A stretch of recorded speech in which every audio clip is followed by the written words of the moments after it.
Na linha de frente da luta pelo crescimento dos pequenos negócios, existe alguém especial, que preza pela geração de emprego e renda e batalha pelo crescimento dos estados e municípios.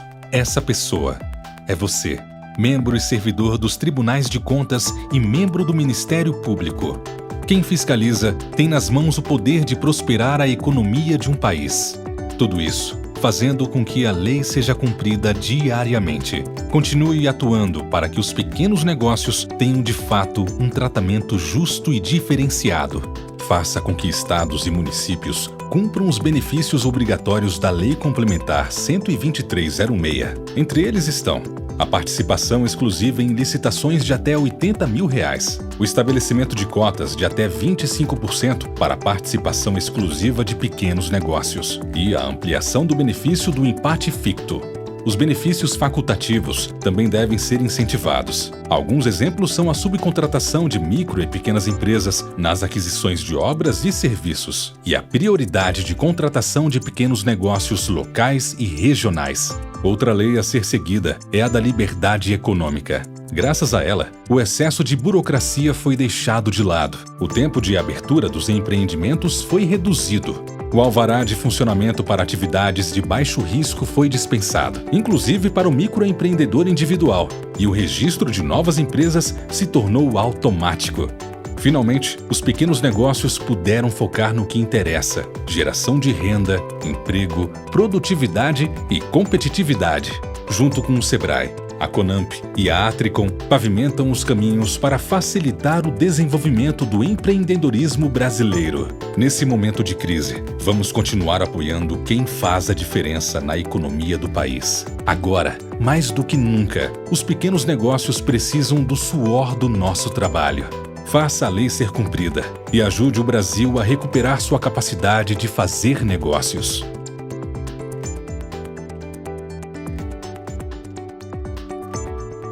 Sebrae, a força do empreendedor brasileiro.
Olá, bom dia! Sejam bem-vindos de volta. Iniciamos neste momento o segundo dia do 7º Encontro Nacional dos Tribunais de Contas, evento promovido e organizado pela Associação dos Membros dos Tribunais de Contas do Brasil, a Tricom, pelo Instituto Rui Barbosa, o IRB, a Associação Brasileira dos Tribunais de Contas dos Municípios, a Abracom, e a Associação Nacional dos Ministros e Conselheiros Substitutos dos Tribunais de Contas, Audicom. Com o patrocínio do Sebrae Nacional e o apoio do Conselho Nacional dos Presidentes dos Tribunais de Contas, CNPTC. Agradecemos também aos integrantes da comissão científica destinada à elaboração do conteúdo técnico-científico deste evento, conselheiros Felipe Puccioni, do TCM do Rio de Janeiro, Edilberto Pontes, do TCE do Ceará, João Antônio da Silva Filho, do TCM de São Paulo, conselheiro substituto Luiz Henrique Lima, do TCE do Mato Grosso, e a procuradora Sheila Barreto, do TCE da Paraíba. Convidamos o presidente da Tricom, conselheiro Fábio Túlio Filgueiras Nogueira, a abrir os trabalhos dessa manhã. Bom dia, conselheiro. Bom dia, Carol.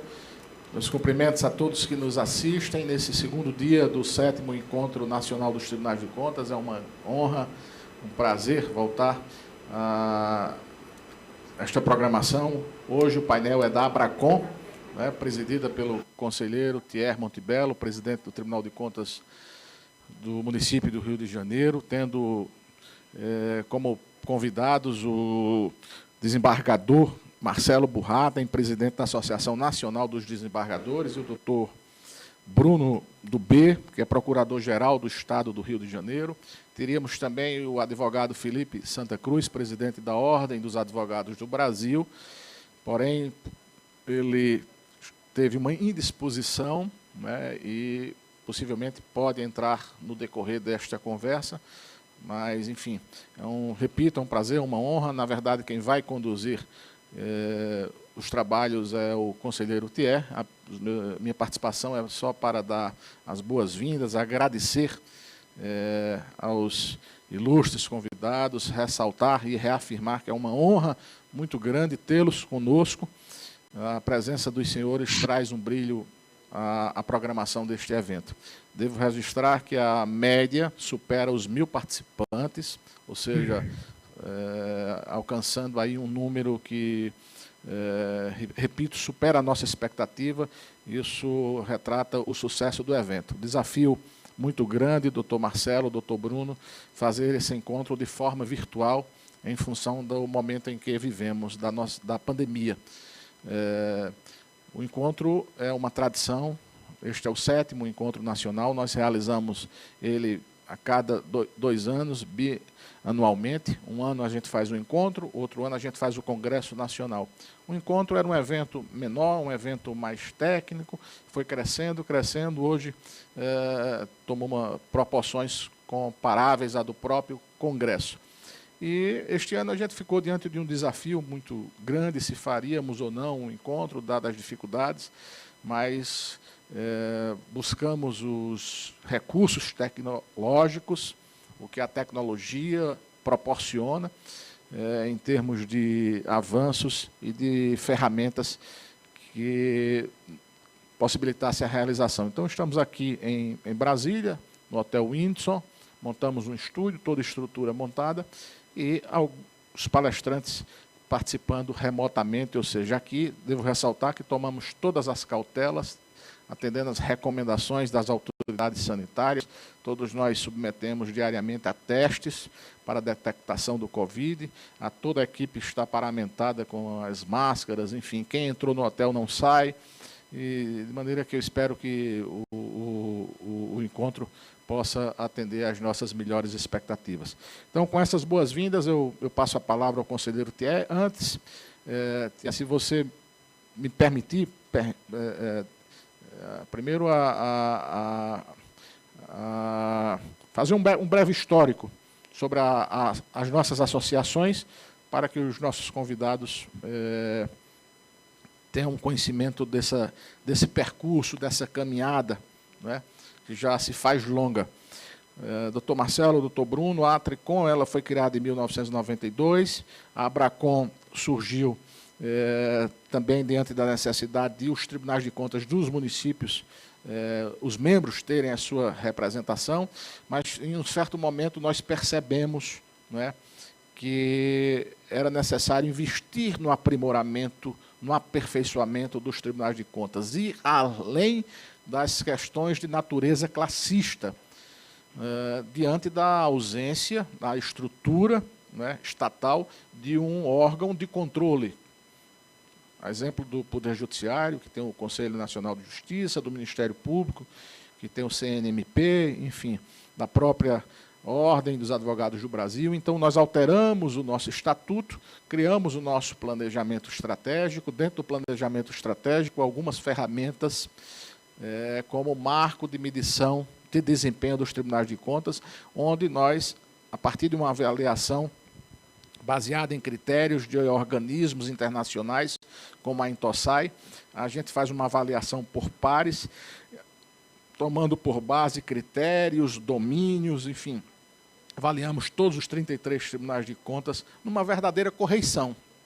Um aspecto que deve ser ressaltado é aquele que esse processo natural de adesão dos 33 tribunais de contas, quando eu falo em 33 tribunais, estou incluindo, obviamente, o Tribunal de Contas da União e 5 tribunais de contas dos municípios e do município, no caso São Paulo e Rio de Janeiro. Esse processo é espontâneo, nós não temos força impositiva, coercitiva, então não deixa de ser um belo trabalho. Então, cortamos na nossa própria carne, chegou um momento que nós construímos uma proposta de emenda constitucional que foi apresentada no Senado, tombada sob o número 17/2018, se não estou enganado, pelo então senador paraibano Cássio Cunha Lima.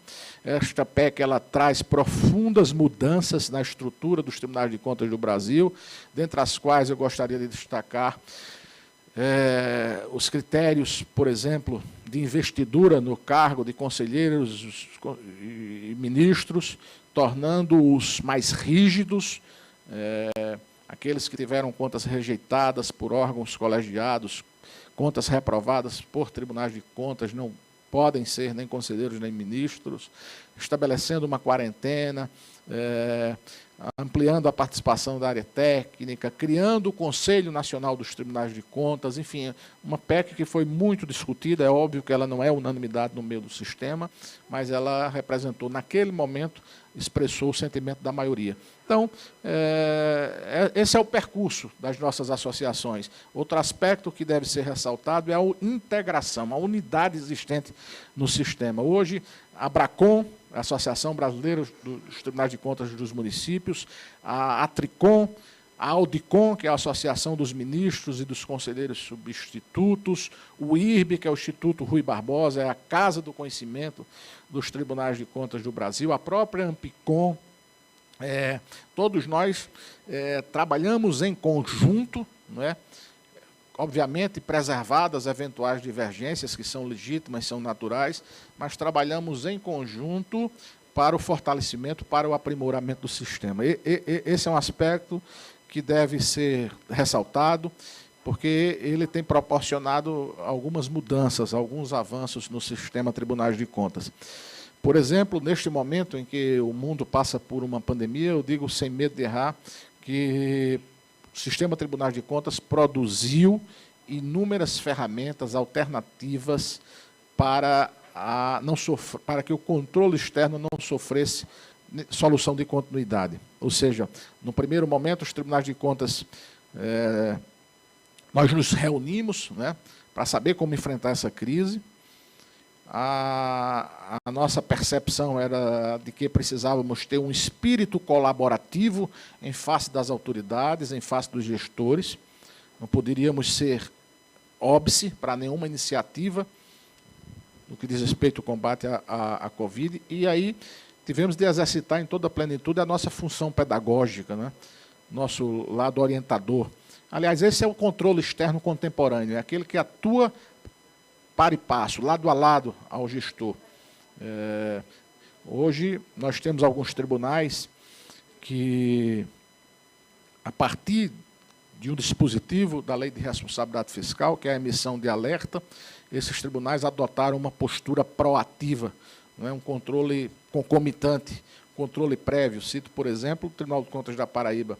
Hoje nós temos várias ferramentas, temos a Turmalina, por exemplo, entre tantas outras, que analisam os processos licitatórios, os editais que são lançados, que são publicizados, e previamente detectado alguma eventual irregularidade com potencial risco de dano, o tribunal emite um alerta tempestivamente ao gestor, e esse gestor tem tempo, né, necessário para fazer os ajustes, ou seja, evitando um julgamento irregular lá na frente, uma imputação de débito, uma aplicação de multa, uma responsabilização, um processo demorado, futuramente uma ação no âmbito do Poder Judiciário, enfim, esse é o controle moderno, contemporâneo, externo. A outra faceta que precisa ser ressaltada é a relação dos órgãos de controle com os demais órgãos, com as demais instituições. Nós trabalhamos em parceria com o Ministério Público em todas as suas esferas. O Poder Judiciário também temos uma relação muito próxima de colaboração com os advogados, com os advogados públicos. Então, isso é muito importante, mas como o conselheiro Thierry ressaltou, é preciso que a gente escute, né, a opinião, a crítica, a sugestão de quem está à distância, né, principalmente de entidades classistas tal. Então, é muito bom essa participação de um membro do Poder Judiciário, que é presidente de uma importantíssima associação, né, traga a sua visão sobre o momento que vivemos, sobre o sistema de controle externo como um todo. Por outro lado, o doutor Bruno, que é procurador-geral do Estado do Rio de Janeiro, como é que o advogado público se sente ao entrar, ao estabelecer uma relação necessária com os órgãos de controle? Isso é muito importante. Essa relação precisa ser respeitosa, transparente, serena, né? Precisa fluir muito bem. Então, a presença dos senhores, quando o doutor Thierry, que é o responsável por esta programação, foi ele que sugeriu, foi ele que, ao lado, obviamente, da comissão técnica do evento, né, nós ficamos extremamente interessados nesse debate para ouvir esse olhar externo. Então, com essa, eu não posso nem dizer breve introdução, com essa longa introdução, pedindo desculpas ao conselheiro Thierry e aos ilustres palestrantes, eu passo a palavra e a condução dos trabalhos ao conselheiro Thierry, que preside a Abracon, mas comanda o sistema Tribunais de Contas do Brasil. Muito obrigado, sejam bem-vindos. Espero que, ao final, nós possamos colher ensinamentos, sugestões que serão úteis para o aprimoramento do sistema Tribunais de Contas do Brasil. Muito obrigado. Com a palavra, presidente da Abracon, doutor Thierry Montebello. Bom dia, Fábio. Bom dia, querido Bruno Dubé, querido Marcelo Bonraten. Bom dia a Carol, que ontem não pude cumprimentá-la, e ela sempre com esse espetáculo de apresentação, ela conduz sempre com muito charme, com muita elegância, com muito brilho, e ontem acabei não podendo cumprimentar a Carol, que eu muito admiro. Bom dia a todos os colegas do Brasil que estão aí integrando esse evento. Primeiramente, eu queria fazer um agradecimento muito especial ao Dr. Bruno Dubé, ao desembargador Marcelo Bonraten, e também ao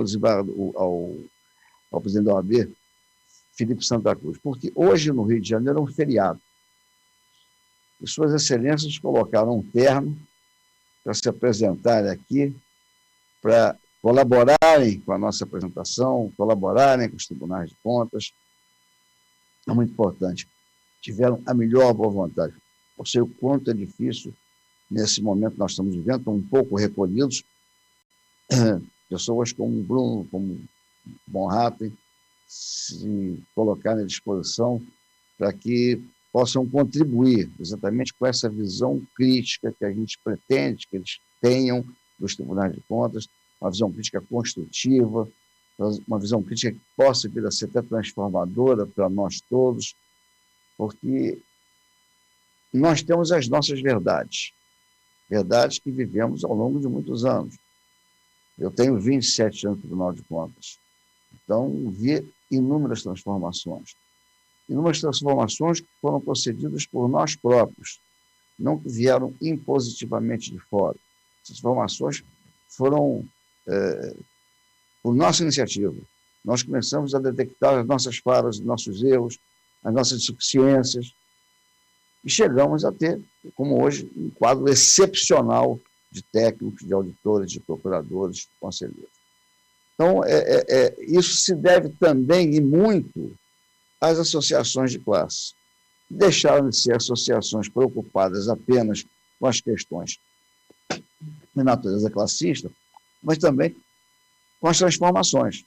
E esse exemplo principal é a TRICOM, é o Conselho Nacional dos Clientes Tribunais de Contas, é o Instituto Barbosa, que é a Casa do Conhecimento nosso, é o Audicom, que é dos conselheiros, ministros substitutos. Então, essa conjugação de conhecimento, conjugação de visões, às vezes diferenciadas, às vezes conflitantes, mas, ao fim, elas acabam convergindo por propostas que sejam propostas que resultem em alguma coisa melhor para os tribunais de contas. E avançamos muito ao longo do tempo, mas muito demais. O que era o tribunal quando eu cheguei, o que é o tribunal hoje, o que era o sistema quando eu cheguei aqui, o que é o sistema hoje. Nós devemos muito a essas pessoas que se dedicam à Tricom, que se dedicam ao Conselho, se dedicam ao Instituto Rui Barbosa, enfim, a própria Audicom. Mas eu tinha vontade de saber o que pensam as pessoas que não são do sistema. As pessoas do sistema eu conheço, eu sei o que pensam, sei o que querem, sei as mudanças que pretendem fazer, mas é importante que nós, conselheiros, nós, operadores dos tribunais de contas, saibamos o que pensam os nossos magistrados dos tribunais de contas, os nossos membros do Ministério Público. E aí eu faço com que o nosso Barão da Von Hatten abrigue essas duas situações, de ex-promotor e de magistrado. E, ainda mais, presidente de uma associação nacional de advogadores. Aliás, presidente Fábio, associação que foi criada e que eu tive a honra de participar desse processo criativo. Nós, antes, abriga alguns conselheiros lá como seus associados. E visto também a opinião do Dr. Bruno Dubé, sobre a ótica do advogado público. Por quê? Presidente, desculpa lhe interromper, já temos a presença, a ilustre presença, né, do Dr. Felipe Santa Cruz, presidente da Ordem dos Advogados do Brasil, já se encontra presente à nossa sala. Seja muito bem-vindo, doutor Felipe, só para que o presidente Thier, que é o nosso condutor, faça a saudação e lhe dê as boas-vindas. Mas, enfim, obrigado, Fábio. Enfim, são visões que eu acho que nós precisamos tê-las para que nós também possamos dar uma conformação, se necessário, de adaptação. O que acontece com o advogado público quando vai ao Tribunal de Contas sustentar uma posição do governo? O que não é muito comum. Eu reclamei isso outro dia com o procurador-geral do município, que veio se queixar de um processo que estava demorando, mas vocês não vêm aqui ao tribunal sustentar. O advogado privado vem, mas o advogado público não vem ao tribunal sustentar. Então, essas visões são importantes. E agora eu tenho que dar as ótimas, as excelentes vindas ao nosso querido Felipe Santa Cruz, que é uma liderança extraordinária na advocacia, e eu que tenho um pezinho lá, só não fui advogado por absoluta incompetência, mas a minha tradição familiar, avoenga, avô advogado, pai advogado, tia advogado, primo advogado, irmão advogado, sobrinho advogado, enfim, só quem não deu para nada fui eu. Mas estou feliz aqui, tenho vocês na minha vida, que coisa melhor que isso. Então, doutor Felipe Santa Cruz, nossas ótimas vindas aqui, o senhor seja por nós recebido calorosamente, como estão sendo os Barra do Von Hatten e o doutor Bruno Dubé. Agradeço muito esse esforço que fizeram num dia de feriado dedicado à consciência negra, e vocês estão aqui tendo trabalho por solicitação desse modesto, mas enorme admirador de vocês todos. Então, muito obrigado a todos vocês por estarem juntos. Eu não estou vendo a imagem do nosso Felipe Santa Cruz ainda na tela. Mas eu estou vendo, sim. Eu não estou. Aqui não está vendo. Braulio. Santa Cruz está me ouvindo, Santa Cruz? Santa Cruz?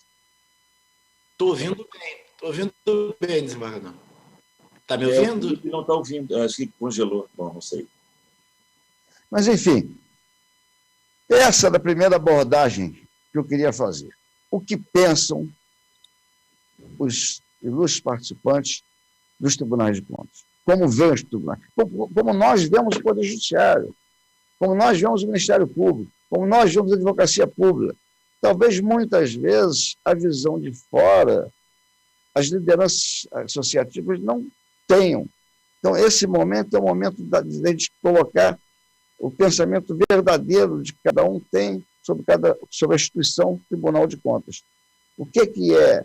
Porque nós temos um Brasil que tem 33 tribunais. São 33 tribunais com a mesma origem. A feição constitucional ela é a mesma, ela é inteligente, ela é bem posta na concepção filosófica dos tribunais de contas, na sua criação, em 88, na Constituição. Mas o problema, muitas vezes, a materialização dessas indicações ela é feita de forma diferenciada. E aí, o comportamento de cada um dos conselheiros é diferente. Somos todos humanos, temos nossas peculiaridades, nossas vaidades, nossas idiosincrasias, predisposições, e também isso, para quem vive operando no Tribunal de Contas, no seu dia a dia profissional, tem essa visão. Então, era isso que eu queria começar com isso. Eu tenho inúmeras perguntas aqui, foram feitas até por colegas de trabalho, sabendo desse evento, despertaram curiosidade no sentido de algumas informações, sobre até jurídico, técnico, etc. Mas, para mim, o que está me importando mais agora é exatamente ver o pensamento de figuras ilustres, queridas, conhecedoras do que fazem, profissionalmente altamente capacitadas, sobre os tribunais de contas. E aí é bom para a gente tentar formar uma consciência real do que é o Tribunal de Contas à luz desses ilustres personagens brasileiros. Começo com o Dr. Bruno Dubé, que está aí já aposto há bastante tempo, para que faça sua manifestação. E dou também as boas-vindas. Obrigado, presidente. Queria cumprimentar inicialmente o presidente da Tricom, doutor Fábio Nogueira, cumprimentar a Vossa Excelência, doutor Tiago Montebello, amigo querido e mentor, professor de todos nós, saudar o desembargador Burratem, um abraço, meu querido amigo, o presidente Felipe Santa Cruz, que acaba de voltar à sala.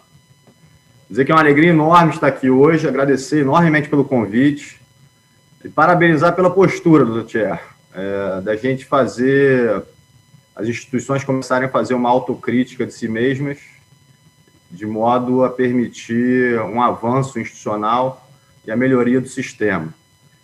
Eu estou aqui ocupando o cargo de procurador-geral há um pouco mais de 60 dias e logo nessa largada eu já detectei, juntamente com a minha equipe, uma enorme deficiência da minha instituição, que é uma ausência de uma institucionalidade no diálogo com o Tribunal de Contas do Estado do Rio de Janeiro.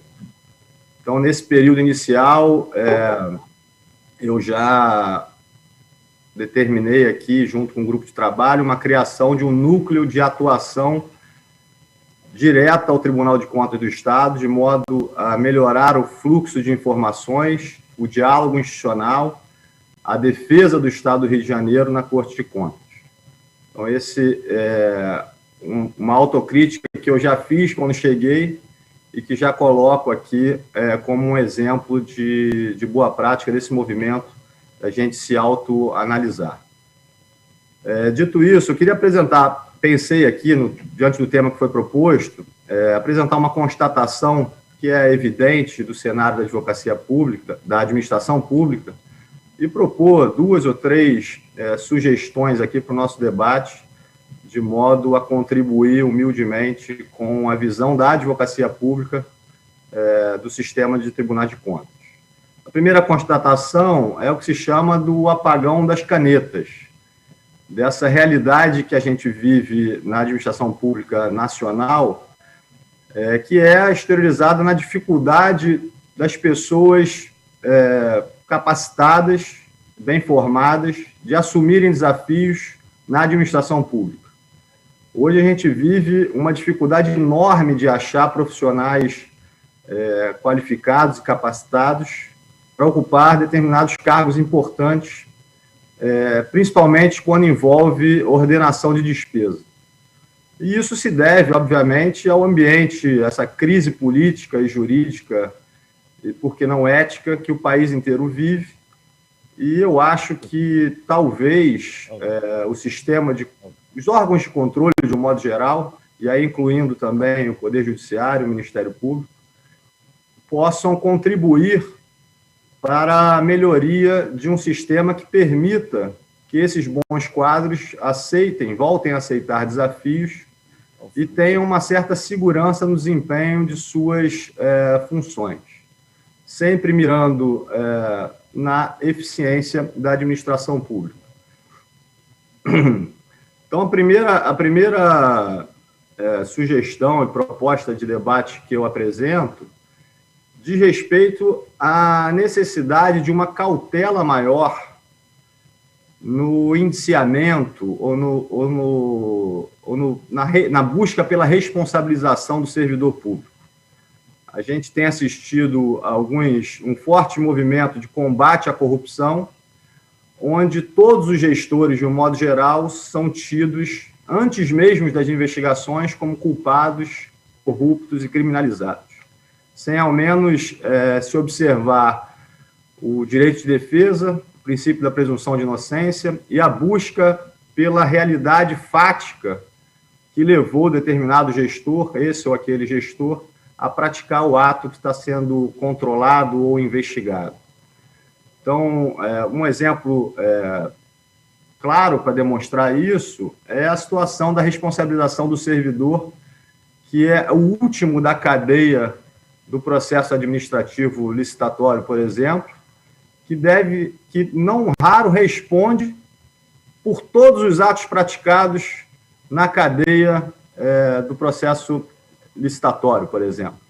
Então, ele tem a obrigação, por exemplo, o gestor aqui, o chefe da minha instituição, o procurador-geral, ele pratica o ato de homologação de um edital de licitação e da contratação, e ele responde por todos os atos praticados por toda a equipe técnica, desde o seu nascedor.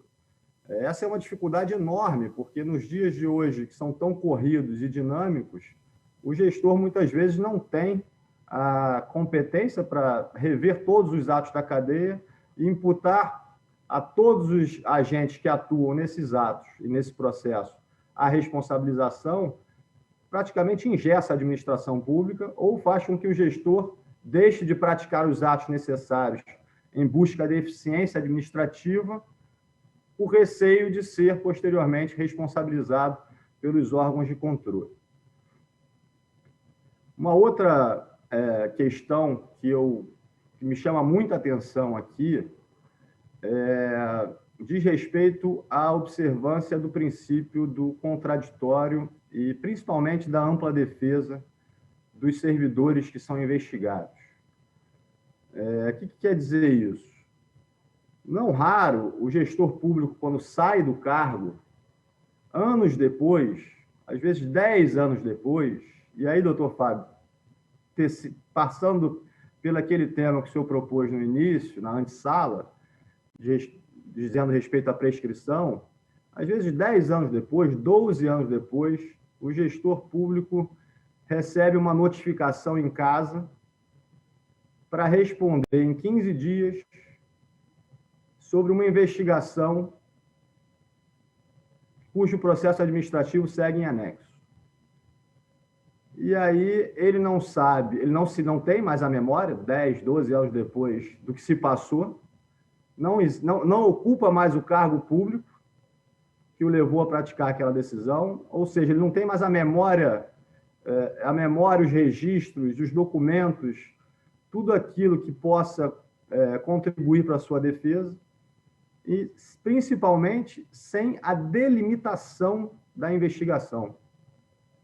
Essa talvez seja a principal dificuldade de se respeitar o princípio da ampla defesa.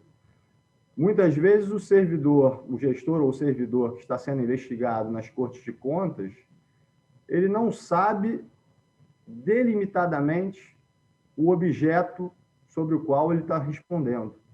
Isso dificulta muito a vida do advogado. Tenho certeza que o presidente Felipe Santa Cruz pode explorar melhor esse tema, mas o advogado público e a advocacia pública sofre com essa dificuldade de saber realmente o objeto daquele processo de controle.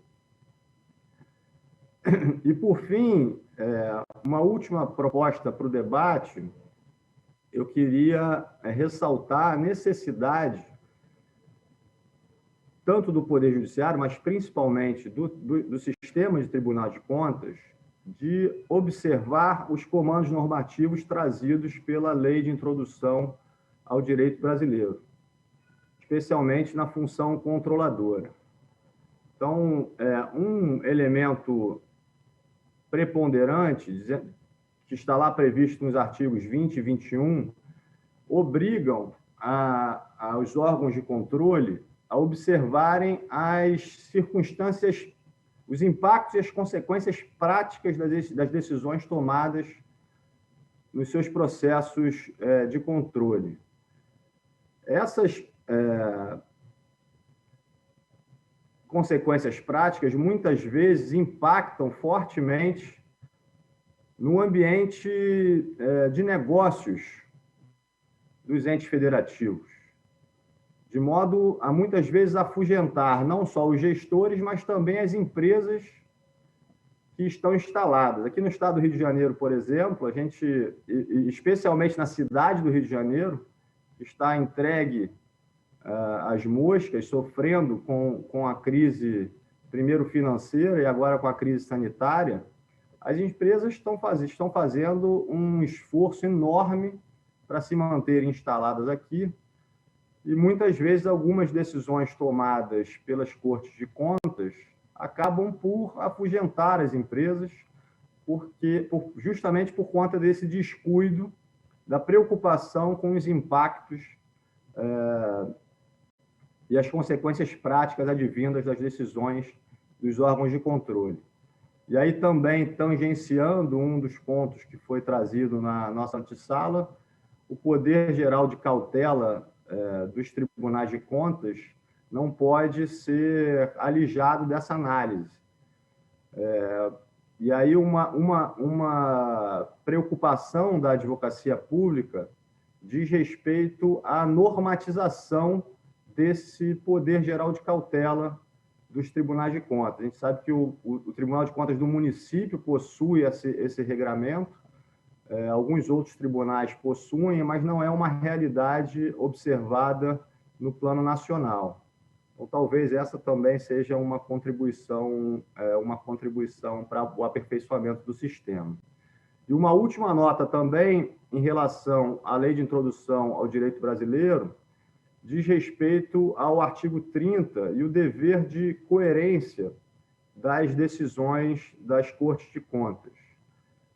Essa coerência no sentido de enunciados sumulados, transparência e facilidade no banco de dados e pesquisa da jurisprudência das Cortes de Contas, talvez seja um ganho qualitativo enorme para todos aqueles que atuam nos sistemas de tribunais de contas, mas também para os gestores. Saber de plano e de início quais são os posicionamentos sobre diversos assuntos dos tribunais de contas facilita muito a vida do gestor público e também do advogado público no controle interno das políticas públicas que são adotadas pelos entes federativos.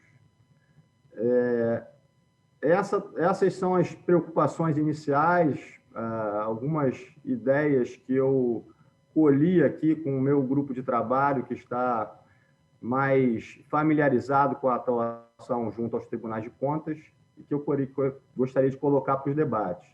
Eu agradeço mais uma vez o convite, parabenizo o presidente Cher e o doutor Fábio Nogueira pela iniciativa, e me coloco à disposição para os debates posteriores. Muito obrigado.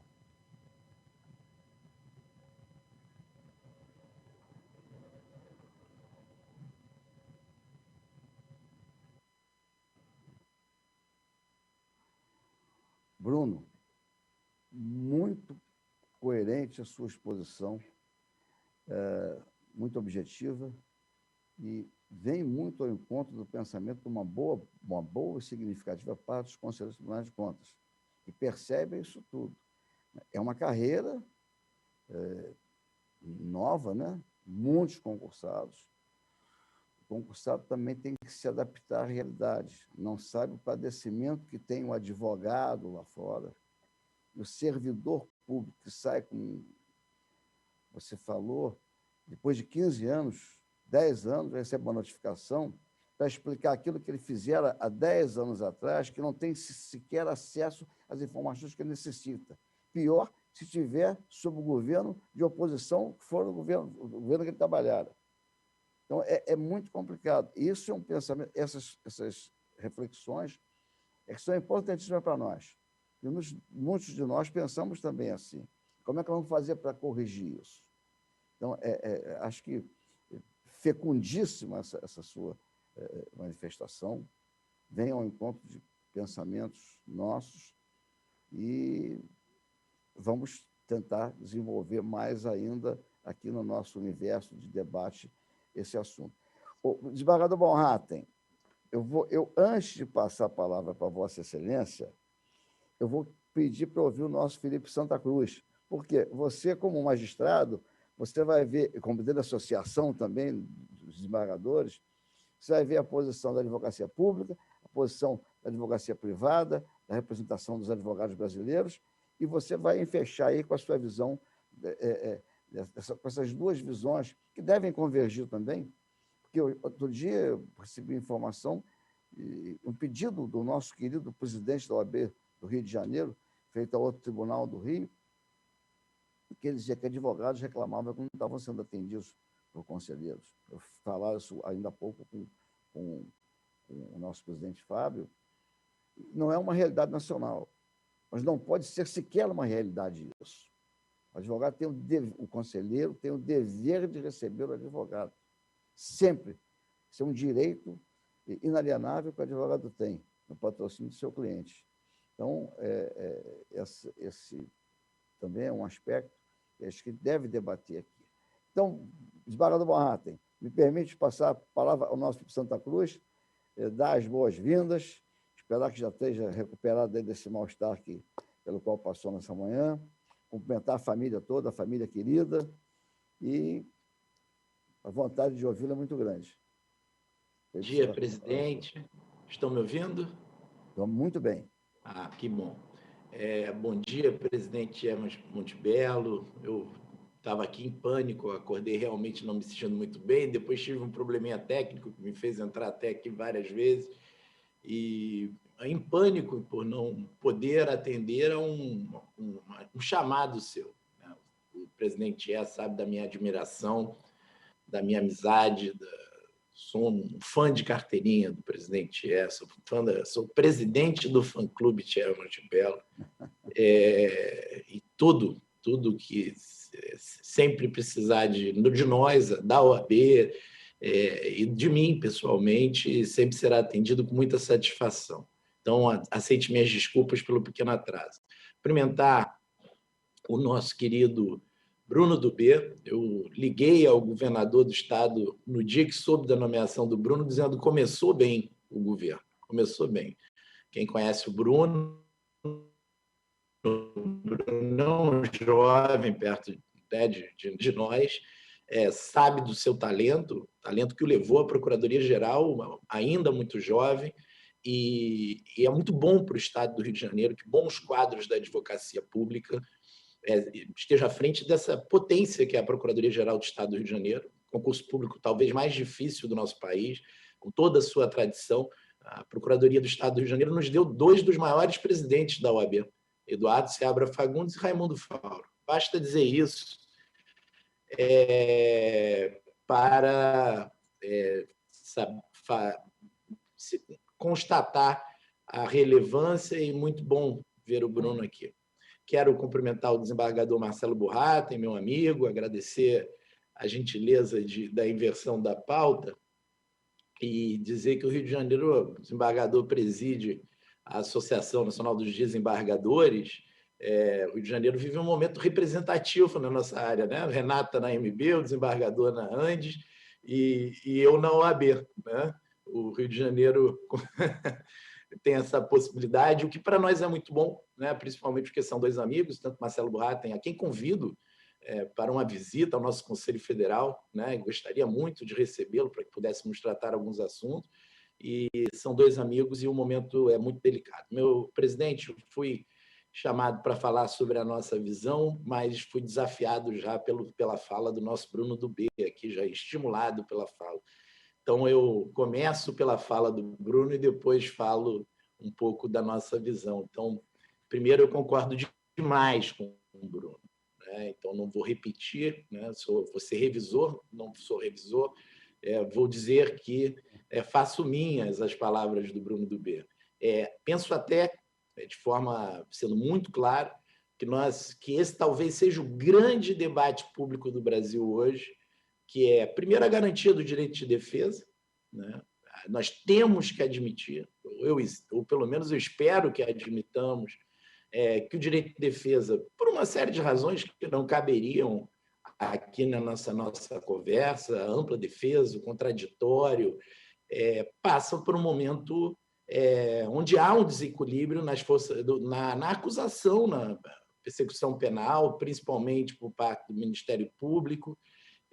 Há uma incompreensão de parcela da sociedade com o papel da defesa, né? Por exemplo, no processo penal, a sociedade não consegue entender que é a atuação do advogado e a ampla defesa e o processo dentro da legalidade que confere legitimidade à condenação quando ela vem, né? A condenação do Estado, que o Estado dita só é legítima se for feita dentro desses parâmetros constitucionais. Esse momento é um momento muito delicado para nós advogados. Houve um desequilíbrio nos últimos anos que tem razões históricas, a impunidade, a corrupção. Nenhum de nós desconhece as motivações legítimas dessa discussão, mas a verdade é que uma visão extremamente punitivista tomou conta de muitas instituições brasileiras. Não é um problema aqui ou acolá. É um problema, hoje, entendo eu, quase que sistêmico, né?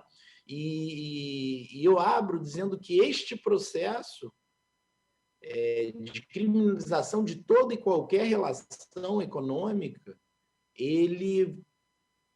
nós somos um país capitalista, né? Ele mata, nós estamos vendo um processo perigoso onde o exagero, digamos assim, o exagero da dose no tratamento ameaça matar o paciente. A atividade econômica no Brasil está estrangulada. O Bruno lembrou aqui da pandemia, mas, por exemplo, nós aqui no nosso estado estamos sem projeto, né? Estamos resgatando o projeto, o governador lutando aí todos os dias. O Rio de Janeiro tem que ter um projeto para o futuro, né? E seria muito importante que as instituições estivessem concatenadas na construção desse projeto, né? Qual é o caminho que nós vamos seguir, né? O Bruno citou a cidade, nosso amado Tribunal de Contas fica no centro histórico aí do Rio de Janeiro. Quem tem andado pelo centro do Rio, como eu, tem ficado estarrecido, né? Nós temos que ter um projeto de recuperação. O Tribunal de Contas do município vai ser fundamental num projeto de recuperação desse centro histórico, seja ele com que novo destino, um patrimônio da humanidade, um patrimônio do Brasil, então, histórico, o nosso teatro municipal, as grandes casas da colônia, um patrimônio enorme que está se deteriorando a olhos vistos de todos nós, né? E é claro que é necessário a partir da política, que se dite, e da articulação das instituições, se dite um projeto, e é muito necessário que tenha, sim, o controle do Tribunal de Contas, o controle de todo esse processo, porque o nosso país clama, e aí temos que...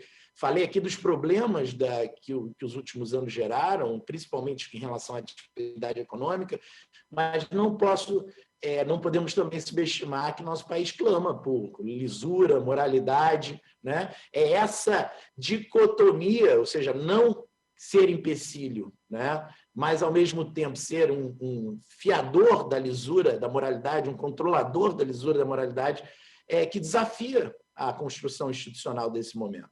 Então, acho que esse é um tema realmente importante, que se desdobra na questão da atividade econômica, se desdobra também no apagão das canetas. Assim como o Bruno, eu tenho muitos amigos no interior do estado, por exemplo, e o medo de uma desproporcionalidade, né?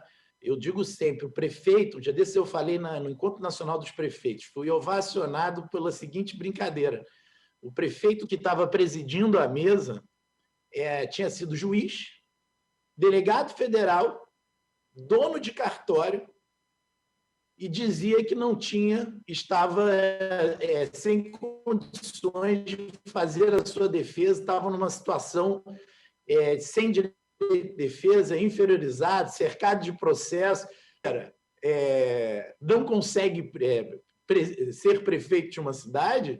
Imagina, né, no meu amado estado de Pernambuco, que também é a origem da família do Bruno, imagina no nosso amado estado de Pernambuco, numa cidade do interior, quando, né, às vezes um representante legítimo do povo tem pouco mais do que a formação elementar para a alfabetização. É uma realidade. É uma realidade. Então, é uma realidade também da complexidade do nosso país. O tribunal, na ponta, por exemplo, esses sistemas de controle avançam, evoluem, mas devem também compreender a heterogeneidade do país. E o que está acontecendo agora? A verdade é que quem tem algo a perder, principalmente quem tem patrimônio, não aceita. Eu não, convide um médico, vou dizer uma região, Itaperuna, médico em Itaperuna, que é um polo, né, de saúde naquela região, quem conhece sabe da excelência da medicina de Itaperuna. Convide um médico de sucesso, dono de uma clínica grande, de um hospital, para ser secretário municipal de saúde em Itaperuna. O advogado dele vai dizer: olha, fulano, tudo bem, mas né, eu aconselho isso. Ele não vai. E olhem que contradição. Todo o nosso controle, todo esforço, todo denodo para superar o processo de impunidade, aprimorar o processo de gestão, pode, numa desproporcionalidade, né? E aqui friso muito, falando já de Itaperuna, que essa compreensão também deve ser do Ministério Público, né? Chega lá em Itaperuna um jovem de 27 anos que ganha um salário excepcional, talentoso, escreve maravilhosamente bem e resolve, muitas vezes, ser o prefeito da cidade. Na prática, ele é o prefeito da cidade. Ele diz se pode ou não comprar remédio, ele diz o que tem que comprar, ele diz o que... Então, assim, quem conhece prefeituras do interior sabe a quantidade de ofícios que um prefeito recebe do Ministério Público todos os dias, todas as semanas. Sou advogado de alguns prefeitos e sei disso. Então, é um desafio enorme, né? Primeiro, eu quero dizer que esse desafio só será respondido tendo sempre à frente dos nossos tribunais e das nossas instituições homens públicos como Thierry Montebello, com a capacidade de diálogo que Thierry tem, com a capacidade de ouvir, né? O talento do nosso Thierry, além de falar, é saber ouvir com profundidade. Acho que esse é o papel de um conselheiro de Tribunal de Contas de excelência, que é o caso do nosso Thierry Montebello. E em relação à advocacia, claro, a advocacia pública, o Bruno aqui trouxe um depoimento muito mais candente, porque ela vive esse cotidiano de uma forma muito intensa, os setores da advocacia pública, e a advocacia privada, aos poucos, vai despertando para a importância da advocacia nos tribunais. Acho até que lentamente, né, nos tribunais de contas. Acho que nós já deveríamos ter uma estrutura de comissões, de debates mais sólidas. É um mercado extremamente promissor, né? Quem está nos assistindo, eu falo até com experiência própria, meu escritório em Brasília, a área que nós temos sido mais procurados é o Tribunal de Contas da União, porque são muitos os desafios, muitos os processos, é muito grande e importante, relevante a atuação dos tribunais de contas. Então, a área para a advocacia privada é muito promissora.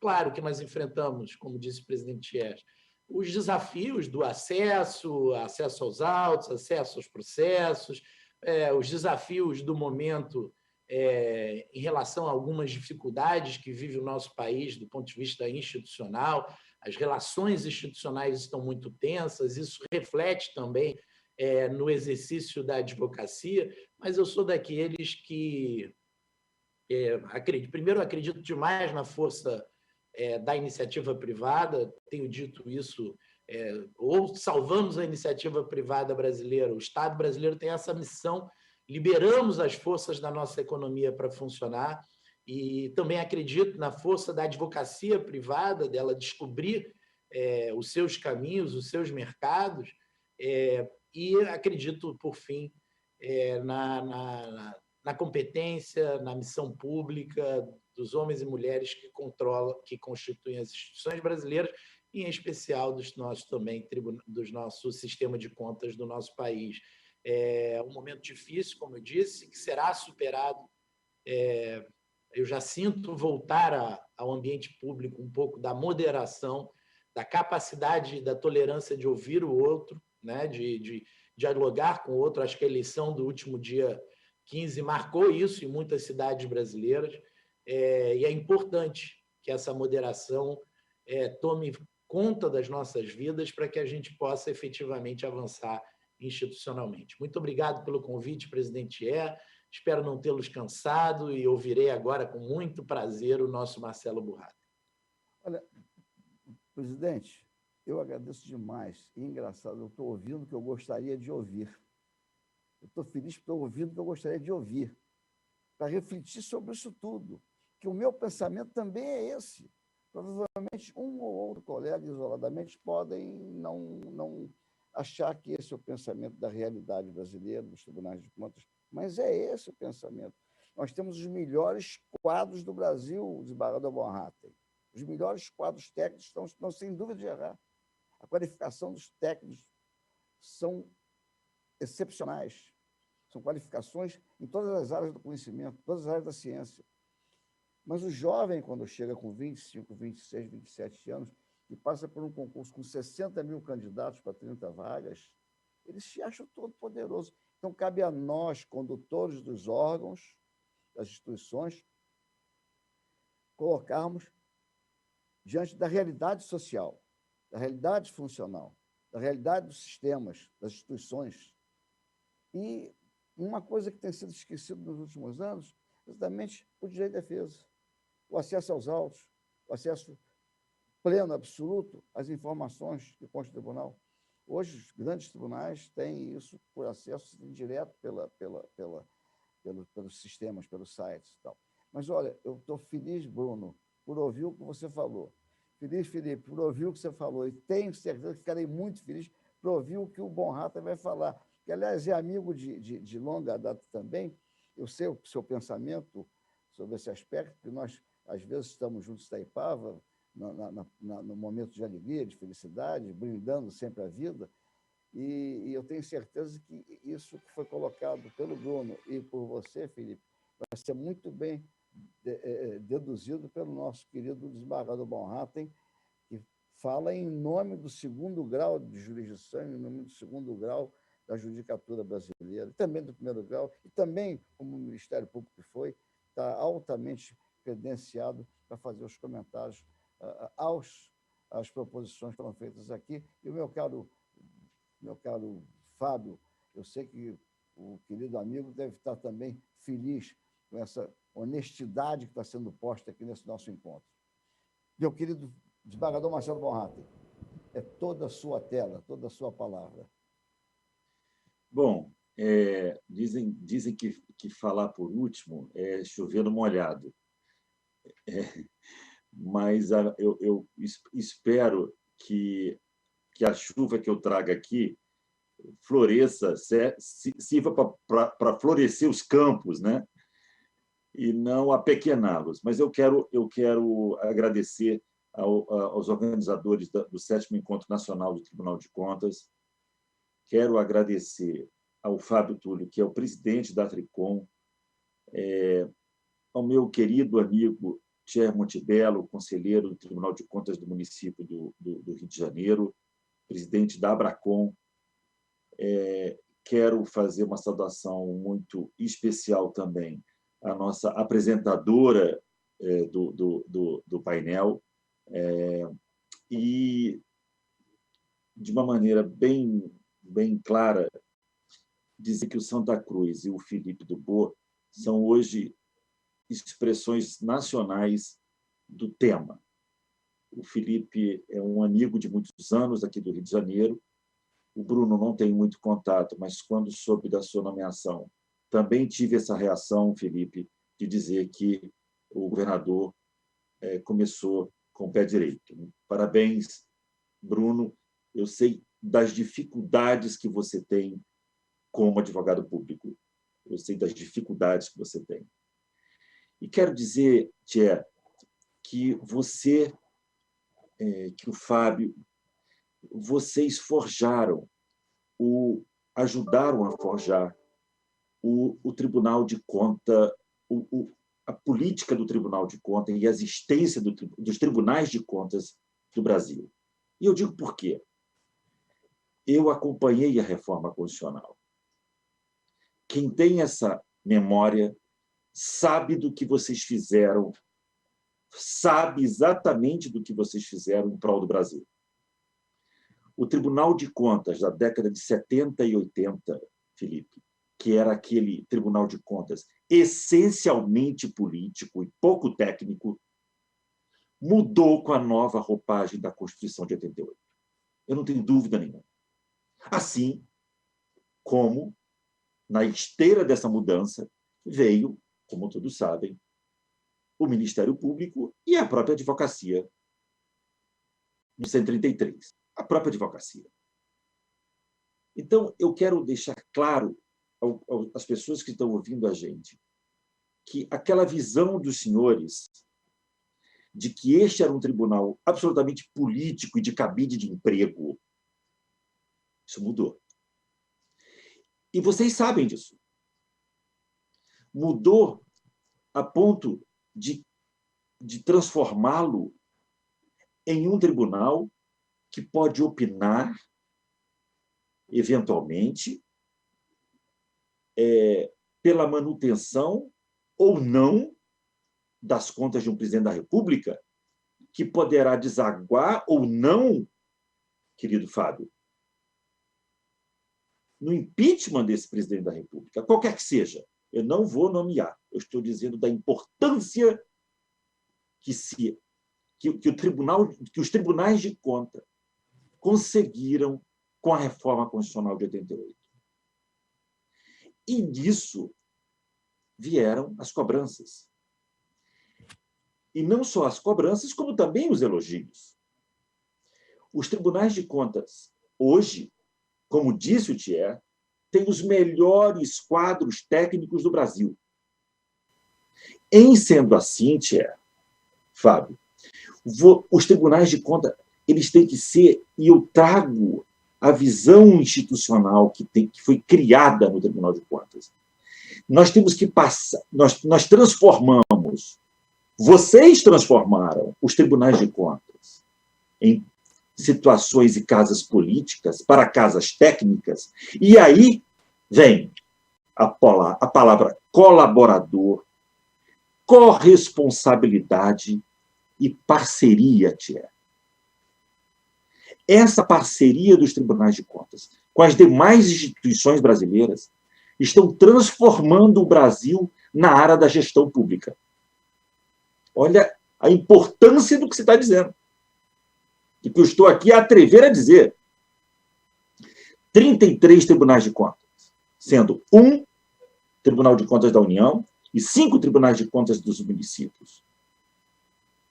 Esse sistema é um sistema que a sua capilaridade ele é tão forte que permite nós entendermos e pensarmos que está ajudando ao combate da corrupção no Brasil. Essa enfermidade brasileira. Mas como, Felipe, Bruno, eu fui 4 anos advogado, dos quais 2 como advogado público, fui advogado da Embratel, empresa brasileira de telecomunicações na época, poderosa Embratel da década de 80. Fui promotor de justiça muito novo. Eu fui este promotor de justiça que o Felipe se referiu, de 26 anos, com caneta, cabeça e pouca experiência. Fui membro do Ministério Público por 20 anos, dos quais 8 como procurador de justiça e hoje 10 anos como desembargador. Por que eu estou dizendo isso? Não por ser motivo de gáudio, é para demonstrar a experiência que eu amealhei nesse momento, nesse ponto, porque eu fui promotor de tutela coletiva na área de patrimônio público. E eu, com minha jovialidade, Fábio, cheguei no município pequeno de São João da Barra. E depois fui o primeiro promotor de tutela coletiva do estado do Rio de Janeiro, do interior. E comecei a descobrir uma coisa chamada ofício, Felipe. Ofício. E um certo prefeito, uma vez, já com seus 60 e tantos anos, e falou, eu muito novo, mas com uma concepção de família, a minha família toda, ninguém é jurista. Toda privatista. Percebi as dificuldades de todos ali, ainda muito novo, do meu pai, minha mãe. Meu pai é um libanês. Muito bem. Eu dizia, eu percebi, logo no início da minha carreira, Felipe, que eu não via que a má-fé e o dolo, Felipe e Bruno, era um percentual muito pequeno perto da ignorância. É isso que o Ministério Público tem que entender, às vezes. A ignorância daquele assunto, não de ser burro o prefeito, o gestor, a ignorância de saber que tem que prestar conta de 3 em 3 meses. Eu via prefeitos, Felipe e Thier, que sequer sabiam que tinham que ter um advogado público.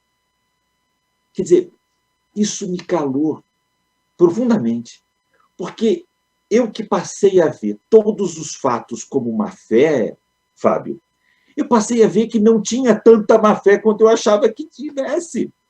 E aí, por quê? Importante isso, porque no fundo disso tudo, Bruno, está o quê? As ações civis públicas, a improbidade administrativa. Isso é que acaba com o administrador. Então, esse apagão das canetas a que o Bruno se refere, é óbvio que ninguém mais quer ser gestor público neste Brasil. Porque pode pegar um promotor de 26 anos, que não tem experiência e que não perceba logo no início que de má-fé tem muito pouco e de ignorância tem muito. E aí, Thier, a gente chega à impressão, a melhor impressão possível dos tribunais de contas. Se você me pergunta como você desde o início se preocupou com esse tema, qual é a visão que se tem hoje, ela é, garanto a você, muito provavelmente 1000% melhor do que na década de 80. Isso é muito bom. E eu falo para você, Thier, principalmente na questão dos orçamentos públicos. O orçamento brasileiro, ele é um orçamento fechado por conta da Lei de Responsabilidade Fiscal, concretamente no Ministério Público, no Legislativo e no Judiciário.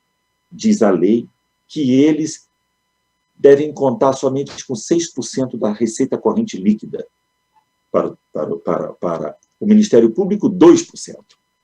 E para o Judiciário, 6%. E para as Assembleias Legislativas, também 2%. Muito bem. O Tribunal de Contas passou a ser o gestor disso. Quer dizer, passou a ser, não o gestor, eu retiro a palavra, mas o fiscalizador disso. E aí, o controlador dessa despesa. Permite, e aí a cautela que o Tribunal de Contas tem agido, tem determinado, em dar o sinal amarelo, Thier, ao gestor, já é um grande avanço, e foi um grande avanço. Porque esse exemplo de gestores que recebem notificações 10 anos depois, ou mesmo que seja 5 anos depois, Sim, sendo. É porque a pessoa que está me ouvindo aqui nunca recebeu. Mas essa pessoa que está me ouvindo aqui, se um dia vier a receber, ela não vai dormir durante 3 ou 4 noites. Tenho certeza absoluta disso. Quando se recebe uma citação de um juiz, de um processo em que você se sente injusto, Felipe sabe disso, o cliente dele não dorme. Até falar com ele o dia seguinte. E se não encontrar ele o dia seguinte, não dorme até encontrar o Felipe, que o Felipe pode estar num lugar, no outro. Felipe, o que está acontecendo? Eu não fiz isso, Felipe. Então, o direito de defesa, para mim, ele não é só constitucional, não. Ele não é só legal. Ele faz parte do direito natural. Direito de defesa, prerrogativa de direito de defesa e acesso à peça processual, ele é direito natural. É direito como a vida. Direito como a saúde. Isso é indiscutível. E eu fui como promotor. Por que eu digo isso?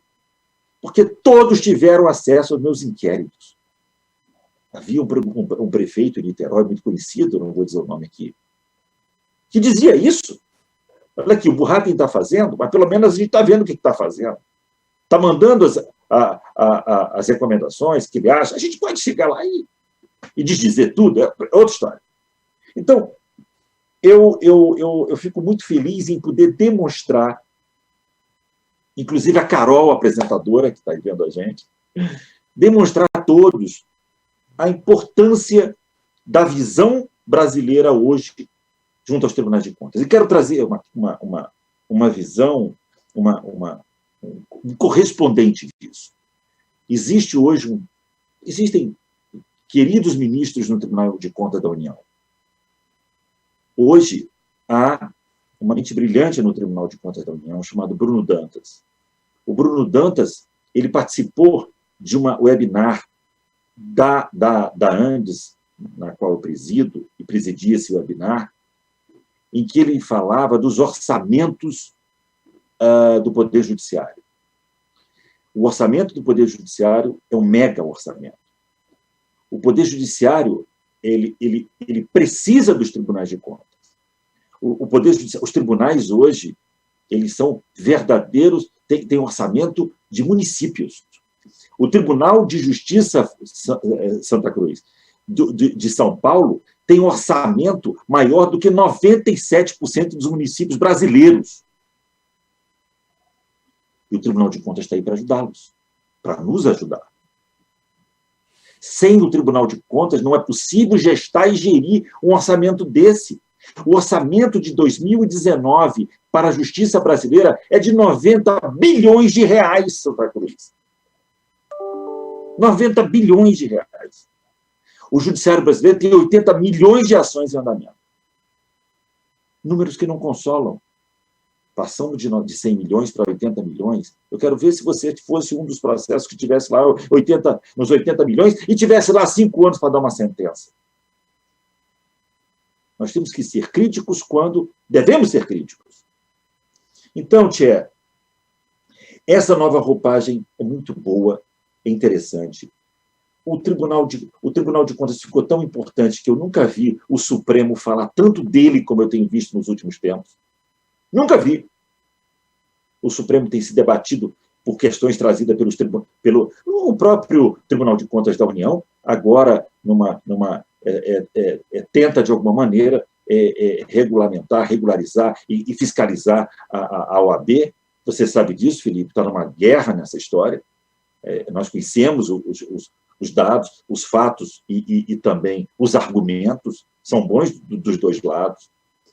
A história da prescrição que o Bruno falou, não é possível, quer dizer, esse overruling que está acontecendo, essa virada jurisprudencial a respeito da prescrição, e aí ela já vem no novo projeto de lei sobre, que vocês sabem, que está que está tramitando no Congresso Nacional, da lei de improbidade administrativa. Eu acho que a ideia de imprescritibilidade não é boa. É o meu sentir. Não pode. Nenhum direito brasileiro é imprescritível. Quer dizer, a não ser a tortura, não é, Santa Cruz? Me parece que o crime de tortura é imprescritível. Eu não sou bom em direito penal e ele pode me ajudar. Mas dizer que a improbidade tem que ser imprescritível, não concordo. Eu sou favorável à decisão do Supremo, que está determinando uma certa prescrição, e, aliás, ao encontro da legislação que está vindo e vai ser aprovada. Você não pode fazer o gestor passar 30 anos esperando uma notificação, Bruno, de que nem sabe o que é. Isso não é razoável. Isso não é razoável. Não vou aplaudir isso, nem como membro do Ministério Público, nem como advogado e nem como desembargador. E quero, para finalizar, eu sei que devo ter passado o tempo, né, Fábio? Né, Thierry? Desculpa. Mas eu me empolgo com essas questões. Então, assim, para dizer a você que eu não seria gestor público hoje no Brasil. Eu não seria. Se gestor público fosse, eu teria que me ligar para Santa Cruz e dizer: Santa, você tem que ficar do meu lado 24 horas. Porque isso é uma loucura. Não é possível. O poder geral de cautela dos tribunais de contas, ele é fundamental, Bruno, fundamental, Thierry. Ele ajuda imensamente, cautela na investigação do gestor público, como eu disse aqui como promotor desde o início, porque a má-fé é menor do que a ignorância. Muito obrigado a todos. Obrigado, Thierry. Obrigado, Bonraten. Obrigado. E interessante que as posições dos três, elas convergem. E seguramente é a posição de 80% dos membros dos tribunais de contas. E tenho certeza que é a posição do Fábio Nogueira, porque esse é o nosso pensamento. Você não pode permitir que um homem fique 20 anos com uma espada de Damocles na cabeça. Se você atinge sem o devido processo legal, se uma decisão final transitada e julgado, que a honra de uma pessoa seja exposta à sociedade, seja publicada uma violência contra um ser humano que não tem reparação. Você não vai reparar nunca o mal causado a uma família que teve um dos seus membros, que foi servidor público, honrado, sério, digno, atingido na sua honra. Então, eu acho que muitos terapeutas hoje têm aumentado a sua clientela em razão dessas coisas. Você acaba ficando desnorteado. Você privar um advogado de ter acesso a uns autos do seu cliente, cuja relação é de absoluta confidência, absoluta reserva, você faz uma busca no escritório em que você pode ter lá um advogado que esteja envolvido em alguma coisa, mas também naquele computador tem um divórcio conflituosíssimo, onde marido e mulher trocam acusações gravíssimas que não devem ser expostas. Então, esse cuidado, exatamente por ser filho de advogado, ter vivido isso desde a minha infância, é que eu acho que essas coisas precisam voltar para os seus lugares. A advocacia tem que ser muito respeitada. Então, não pode... Mas começou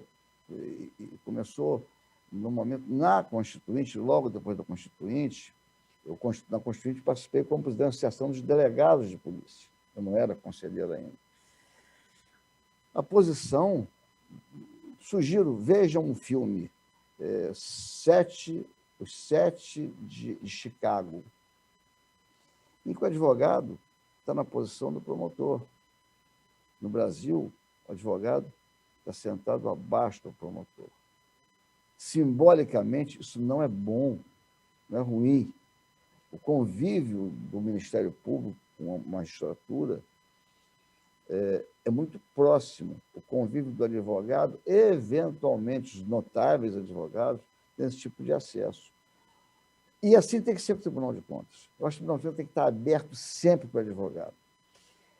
Se buscar um testemunho da advocacia do Rio de Janeiro, quando vem ao Tribunal de Contas do município do Rio de Janeiro, e no do Estado também, é a mesma coisa, para fazer uma sustentação, eu proponho a inversão da pauta e dou precedência ao advogado, porque eu sei o que é a vida do advogado lá fora. A vida do advogado para falar com um juiz, para ter acesso a um promotor, a um procurador. Então, parece que, intuitivamente, essa reunião fez que eu ouvisse, e acho que o Fábio também, os colegas que estão nos ouvindo, aquilo que eu queria ouvir, para que dessa reflexão, que vem muito ao encontro dos nossos pensamentos, a gente ainda possa aprimorar esse tipo de relação com a sociedade, com as instituições, que devem ser aprimoradas sempre. Os tribunais têm uma atuação muito fecunda, muito produtiva. Ter ideia, tem um documento aqui, o Tribunal do Século XXI, ou seja, é um histórico. Anormalmente, eu estou há 20 anos como presidente. É difícil até explicar isso. Por que eu estou há 20 anos como presidente? Não é nada de competência. É por conforto até. Eu só posso até fazer mal isso, mas só sei fazer isso. Então, estou disponível no tribunal 24 horas por dia. E eu vi essa evolução. Nós temos um dado aqui do levantamento feito de 11 até 20, que o tribunal, para cada real que ele recebeu dos cofres públicos, ele devolveu 11,40, R$ 11,40.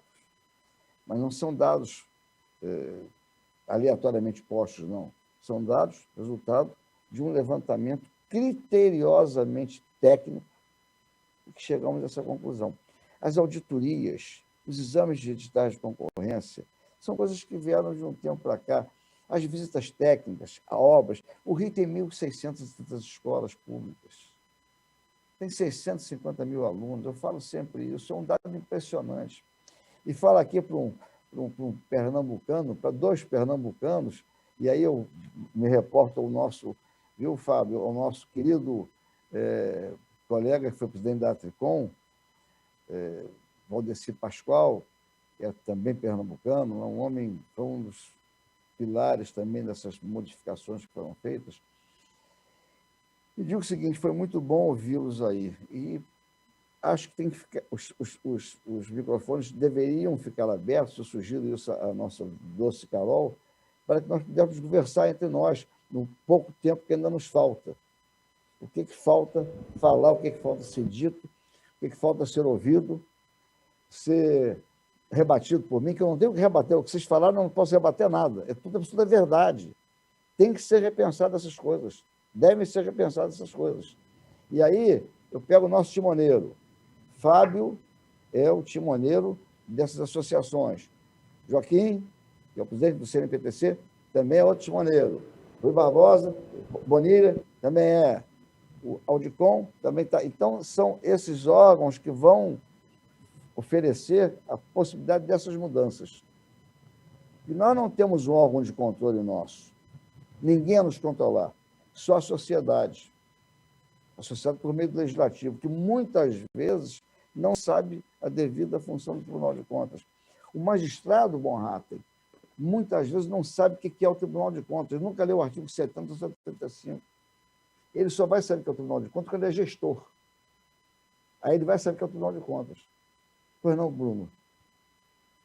O microfone do Bruno. Presidente, eu queria pegar carona na expressão que o desembargador Bonraten usou a respeito da ignorância do gestor público espalhado ao Brasil afora e chamar a atenção mais uma vez para a Lei de Introdução ao Direito Brasileiro, que diz lá no artigo 22, no seu artigo 22, na interpretação de normas sobre gestão pública serão considerados os obstáculos e as dificuldades reais do gestor e as exigências das políticas públicas a seu cargo.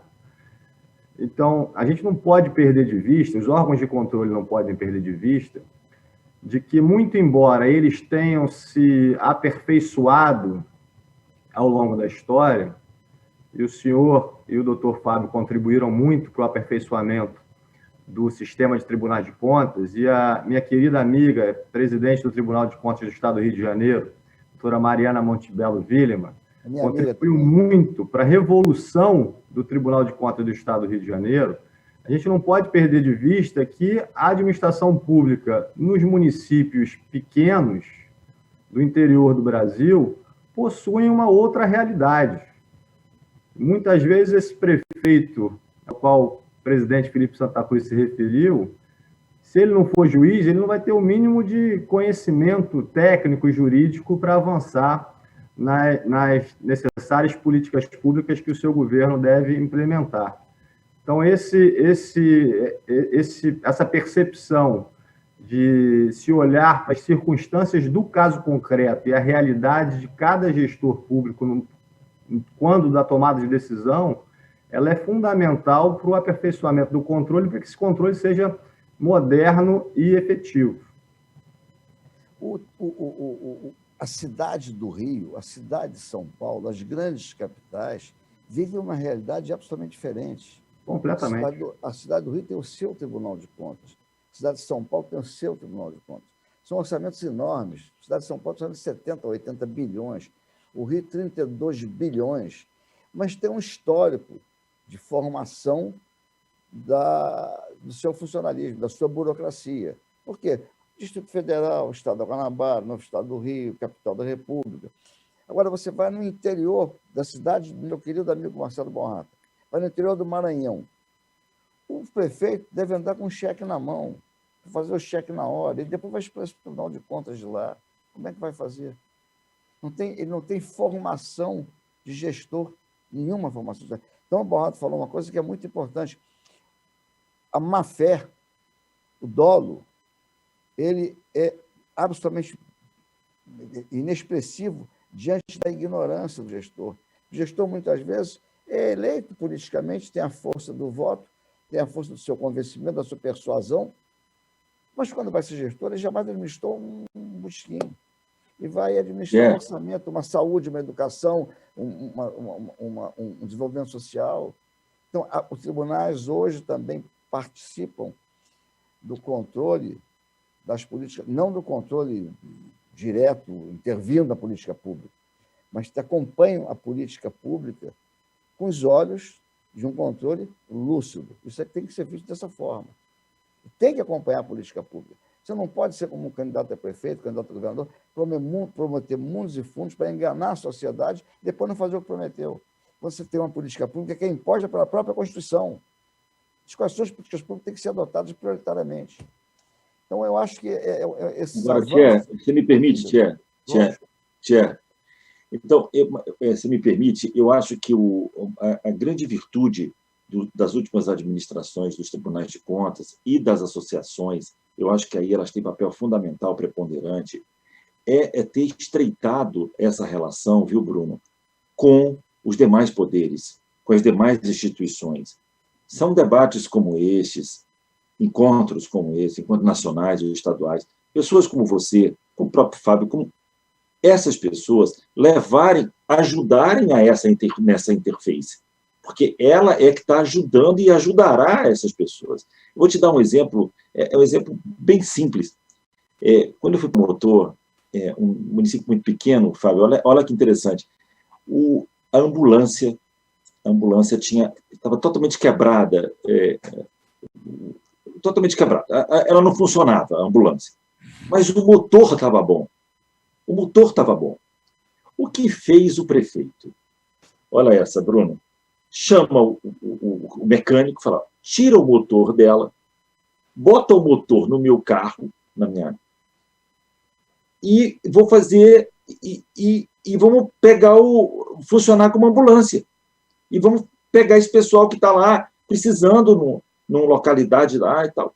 Então, pegaram o motor da ambulância quebrada, botaram no carro do prefeito lá, e ele foi fazer esse serviço de... Muito bem.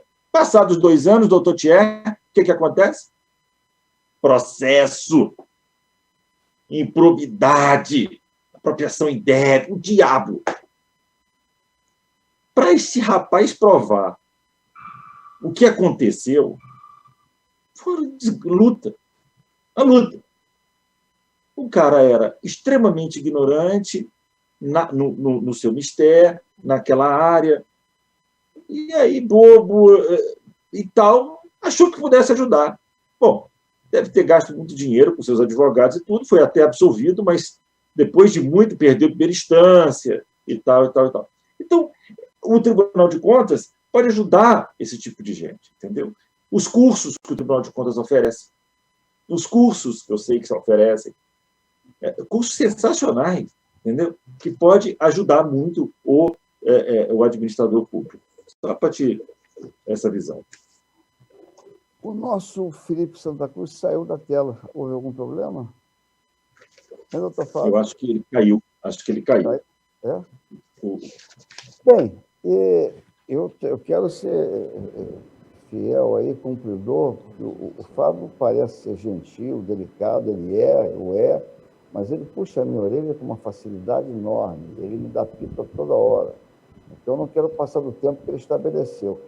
Mas quero dizer que, para mim, foi uma parte da manhã muito fecunda, muito produtiva. Especialmente porque eu passei a ouvir aquilo que eu queria ouvir também, que é o meu pensamento. O meu pensamento é de vocês. Eu convivo com inteligências. Graças a Deus, convivo com inteligências. Pode me faltar um pouco, mas convivo com grandes inteligências, com pessoas que pensam, e que pensam no ser humano. Neste caso que você colocou, Bonrato, você vê, a política pública não estava sendo aplicada. Saúde, assistência social. Aí o camarada bota no carro dele, deve ser o carro oficial dele, que devia estar, e vai assistir, e acaba respondendo um processo. Tal. Isso acontece à sociedade, por esse Brasil afora. Mas, felizmente, os tribunais de contas têm consciência de que não podem, por nada, ou por bobagem, por coisas insignificantes, sacrificarem um gestor, que não vai virar o apagão das canetas, como falou o Bruno. Ninguém quer ser mais. Você quer ser secretário de saúde do Rio, na cidade do Rio de Janeiro? Só se for um louco. Na cidade de São Paulo. Sabe, você vai sair daqui. Olha, e há coisas que irritam. Você pegar, ver na pauta um processo colocado, processo de 5 anos atrás, do primeiro governo, não sei de quem, de 8 anos atrás. Ou seja, há 8 anos que a pessoa padece com um processo do Tribunal de Contas, dá explicação. Inquéritos civis públicos também longamente conduzidos, tem a normativa do CNMP, que só pode ter, acho que 2 mais 2 anos, mas isso também não é tão cumprido assim. Então, acho que essa reflexão que a gente passa a ter, passa a fazer, depois desses testemunhos maravilhosos, pessoas que têm expressão, pessoas que têm representatividade, que têm responsabilidades, um magistrado, um procurador do Estado, presidente da OAB, a falarem aqui o que vejam, o que pensam, o que sentem das instituições, sobretudo, no caso concreto, dos tribunais de contas. Pelo menos, doutor Fábio, não fomos tão criticados. Ao contrário, fomos até enaltecidos, exatamente porque temos na condução deste processo o seu talento, o seu brilho. E nós, ao contrário do Ministério Público, ao contrário da magistratura, nós pedimos um conselho. E, infelizmente, por não termos o conselho, tivemos pessoas lúcidas, capazes, inteligentes, sensatas, e chegaram a criar um conselho informal. Mas o que me impressiona muito é como essas associações, essas instituições têm força, têm poder para fazer com que os conselheiros espontaneamente, os tribunais espontaneamente, sigam as suas orientações. E, olha, acreditem, são orientações que são usadas muitas vezes pelo próprio Ministério Público, quando tem que fazer algo. Não, mas o regimento tal, o estatuto da Tricom diz sim. assim. Então, corrige, sem o processo correcional formal, as associações fazem isso e recebem com espontaneidade dos tribunais essa submissão voluntária, que é muito importante, porque mostra quem está com a razão. Exatamente, são essas associações que acabam por nos conduzir. Doutor Fábio, senhor quer, por favor, também participar aqui do nosso debate? Vou ver se eu volto a ver o Felipe, para abraçá-lo também, para agradecer a participação dele aqui. É apenas para reforçar essa mesma percepção que você acabou de registrar. Primeiro, a ousadia. Não é fácil, acho que não são todas as instituições, né, e se dispõem a abrir, né, o debate com entidades, pessoas, autoridades representativas para ouvir a visão sobre as Cortes de Contas, ou seja, suscetíveis ficamos a críticas, a reclamações, enfim, até eventuais elogios. Mas eu fiquei, por um lado, preocupado, né? Digo, eita, pode vir um tiroteio muito grande, mas por outro, o que me confortava e trazia um certo alento era ter a certeza que nós tínhamos um anteparo, um para-choque na figura de Thierry Montebello. Ninguém consegue ser descortês frente a Thierry.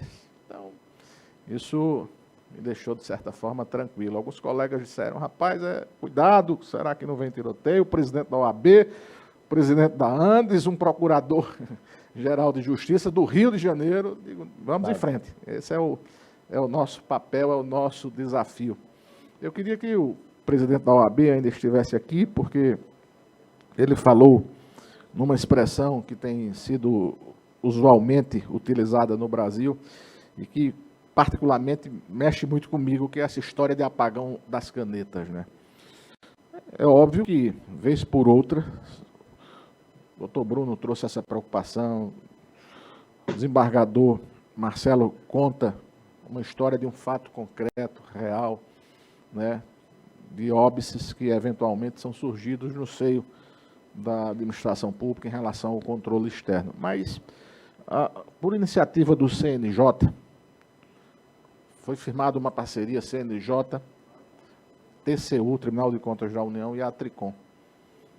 Eu penso que, de tanto se ouvir falar nessa história de apagão das canetas, né, vamos fazer um levantamento das obras públicas paralisadas no Brasil. À época era o ministro Toffoli, nos reunimos várias vezes.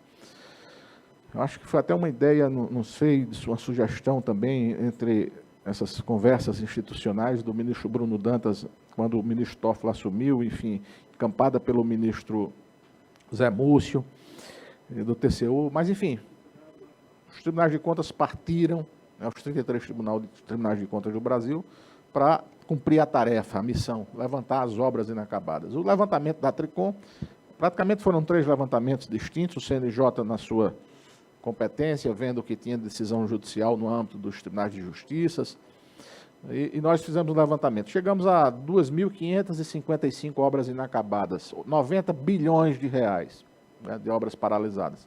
O que chama a atenção é o percentual.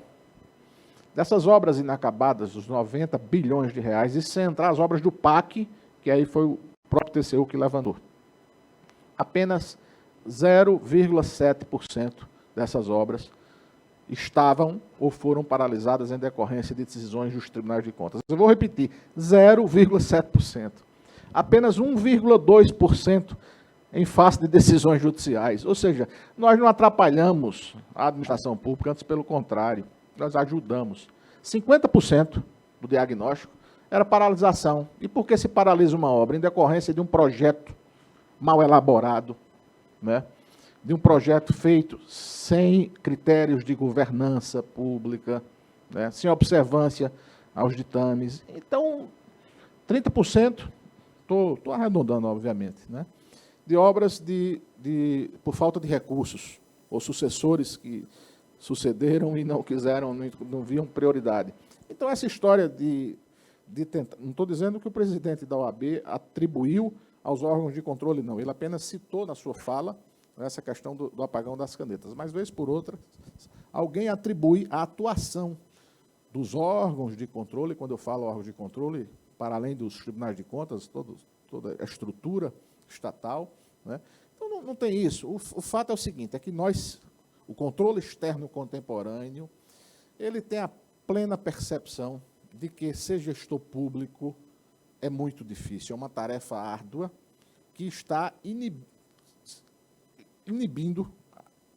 as consequências de assumir um cargo público, né? Essas consequências estão inibindo homens de bem, talentos, a assumirem cargos públicos. É o que disse o desembargador. Ninguém quer assumir um cargo público. Então, nós precisamos conviver com essa realidade. Não dá para contemporizar. Ou nós mudamos, ou nós vamos ter na administração pública os piores quadros. E como é que nós podemos mudar? Colocando toda a nossa expertise, os nossos quadros técnicos, que são indiscutivelmente um dos melhores da administração pública, né, a favor do gestor. E aí nós temos inúmeras iniciativas.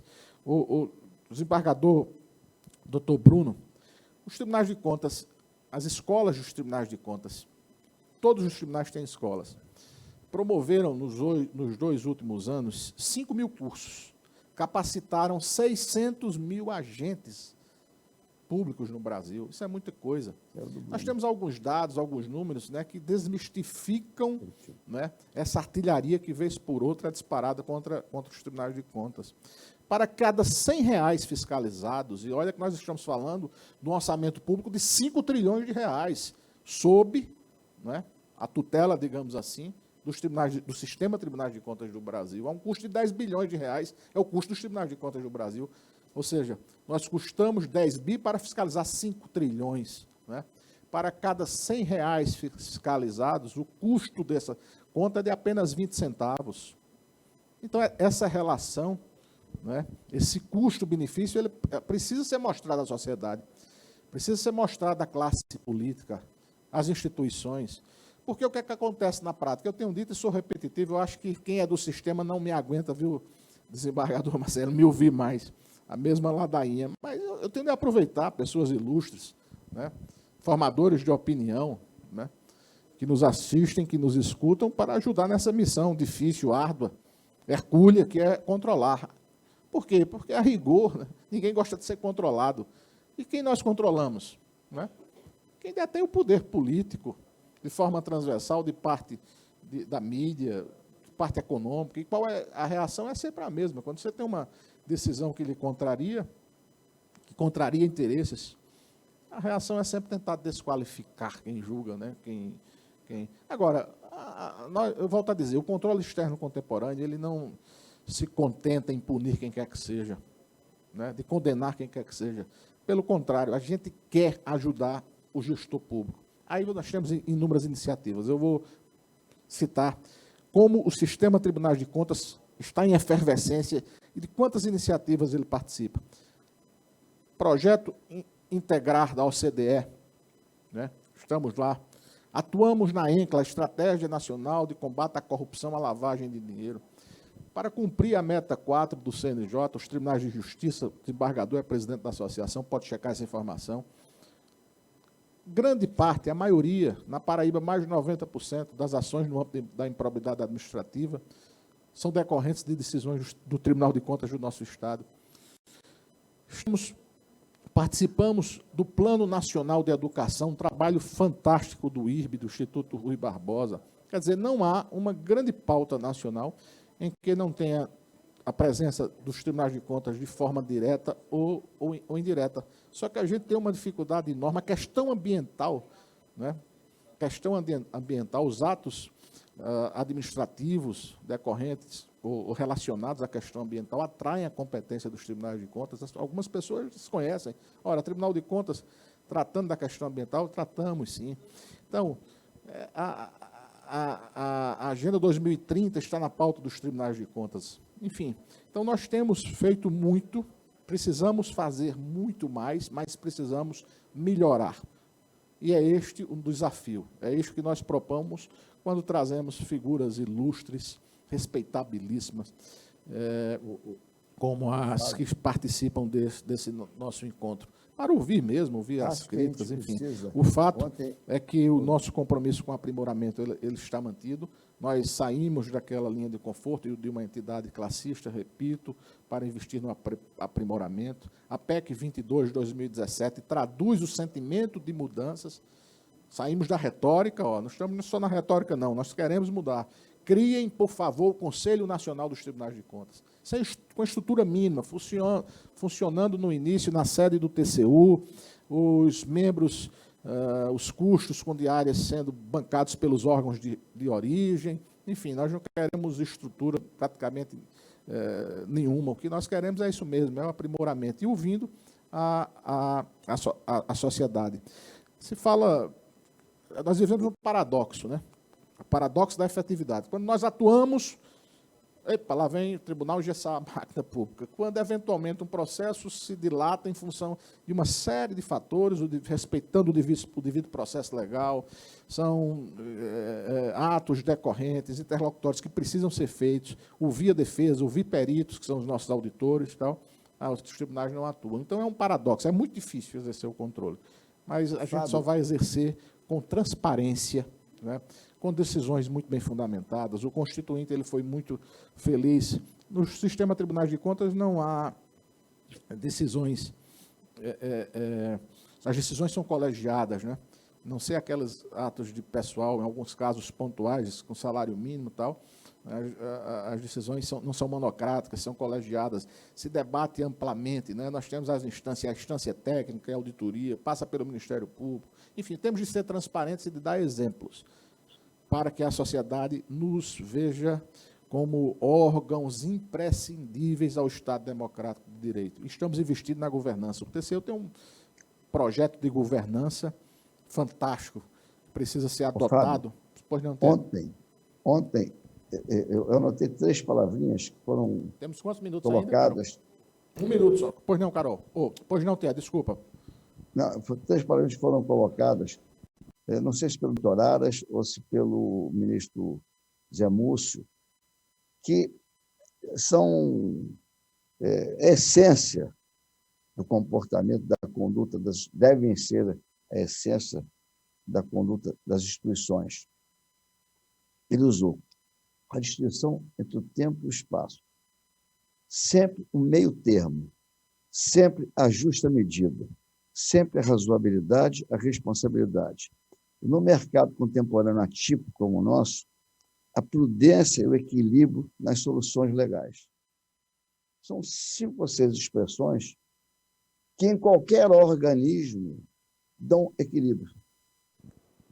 Quando o ministro Múcio, acho que o ministro Múcio foi o doutor Aras, o meio termo sempre, a cautela na decisão, a prudência na avaliação, o cuidado na decisão que é baseada na lei, mas o que está ao redor da lei, o fato social, ele não pode ser desconsiderado por nenhum de nós. Uma realidade é a realidade daqui, outra realidade é a realidade lá do interior do Piauí. Então, esse espaço, o meu queridíssimo amigo Fábio, nesse 7º encontro dos Tribunais de Contas, ofereceu para que eu fosse o condutor dessa mesa, é um verdadeiro espaço democrático. Se ouvíssemos nós aquilo que não gostaríamos de ouvir, estaremos felizes em ouvir. Seria o início de mais um processo corretivo das nossas eventuais falhas. Mas não aconteceu isso aqui. Ao contrário, as críticas que foram feitas vêm ao encontro do que nós pensamos, que nós já pugnamos para melhorá-las. Então, Fábio, eu sei que eu não tenho mais tempo nenhum, você já puxou minha orelha aí, tudo bem. Mas eu quero aproveitar esse restinho de tempo que tenho para dizer ao Bruno quanto eu fiquei feliz você ter se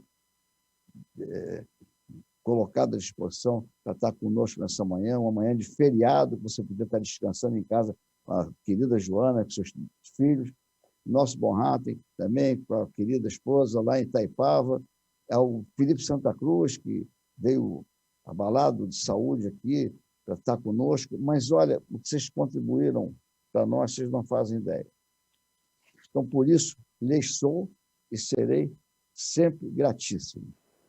Vocês têm um espaço especial na minha vida pessoal, na minha vida institucional e no meu coração. E ao meu querido Fábio, que me deu a chance de estar com essas inteligências todas, aí o meu agradecimento especial, você sabe da agência. Oi? Eu só queria... Posso só finalizar um pensamento aqui, porque eu acho que o Fábio e você eu acho que seria uma nova visão, no meu entender, do Tribunal de Contas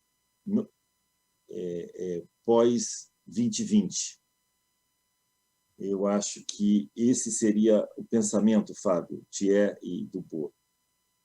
Então, eu proponho, por que não dizer, que os tribunais de contas deixem de exercer apenas função hermética e muitas vezes distanciada da sociedade, e aí eu digo, pela densidade dos temas que abordam, para que possam exercer locus e a voz da sociedade, um autêntico e essencial exercício de garantia do cidadão ao direito fundamental da correta gestão das contas públicas.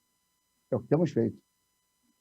Eu acho que essa aproximação com o povo, com o cidadão, com a Vox, é que a gente deveria trazer para o Tribunal de Contas pós-2020.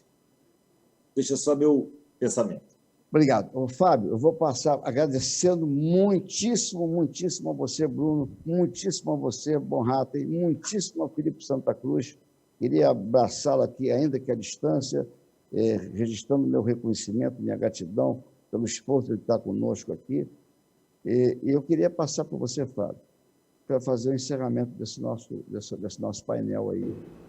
Acho que Desde já, registro foi muito já falei tanto, já me excedi nas palavras, eu já falei tanto. As palavras são de agradecimentos, né? Muito obrigado a você, Thiers, por nos conceder esse painel tão enriquecedor no nosso encontro, né? O painel da Abracom. Muito obrigado aos ilustres palestrantes. Foi muito bom, mas muito bom mesmo tê-los conosco.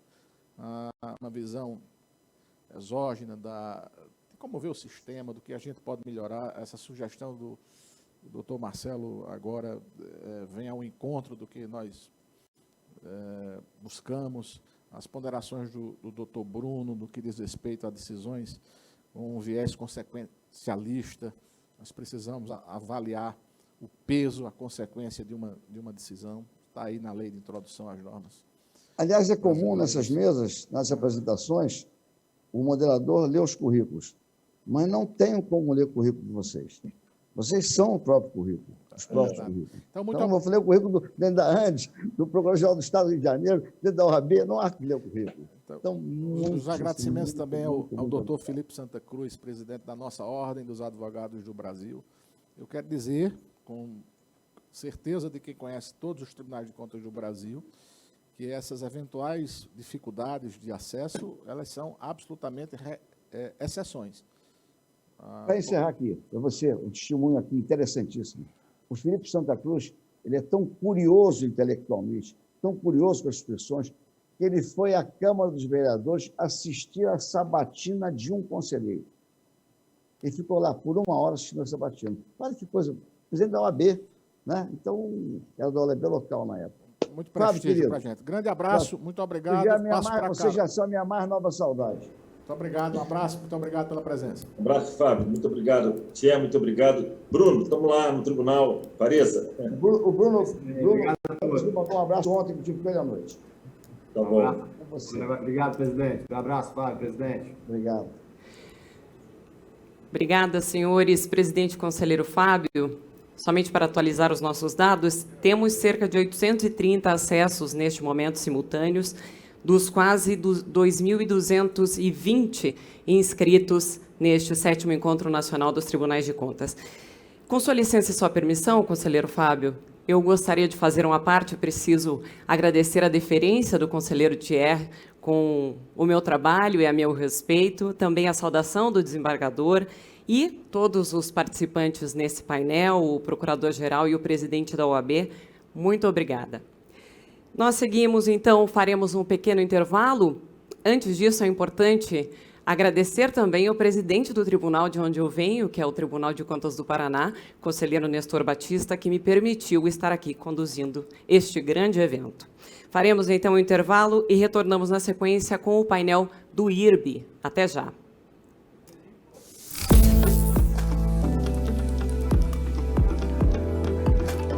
Na linha de frente da luta pelo crescimento dos pequenos negócios, existe alguém especial, que preza pela geração de emprego e renda e batalha pelo crescimento dos estados e municípios. Essa pessoa é você, membro e servidor dos Tribunais de Contas e membro do Ministério Público. Quem fiscaliza tem nas mãos o poder de prosperar a economia de um país. Tudo isso fazendo com que a lei seja cumprida diariamente. Continue atuando para que os pequenos negócios tenham de fato um tratamento justo e diferenciado. Faça com que estados e municípios cumpram os benefícios obrigatórios da Lei Complementar 12306. Entre eles estão a participação exclusiva em licitações de até R$ 80 mil, o estabelecimento de cotas de até 25% para a participação exclusiva de pequenos negócios e a ampliação do benefício do empate ficto. Os benefícios facultativos também devem ser incentivados. Alguns exemplos são a subcontratação de micro e pequenas empresas nas aquisições de obras e serviços e a prioridade de contratação de pequenos negócios locais e regionais. Outra lei a ser seguida é a da liberdade econômica. Graças a ela, o excesso de burocracia foi deixado de lado. O tempo de abertura dos empreendimentos foi reduzido. O alvará de funcionamento para atividades de baixo risco foi dispensado, inclusive para o microempreendedor individual, e o registro de novas empresas se tornou automático. Finalmente, os pequenos negócios puderam focar no que interessa: geração de renda, emprego, produtividade e competitividade. Junto com o Sebrae, a Conamp e a Atricom pavimentam os caminhos para facilitar o desenvolvimento do empreendedorismo brasileiro. Nesse momento de crise, vamos continuar apoiando quem faz a diferença na economia do país. Agora, mais do que nunca, os pequenos negócios precisam do suor do nosso trabalho. Faça a lei ser cumprida e ajude o Brasil a recuperar sua capacidade de fazer negócios.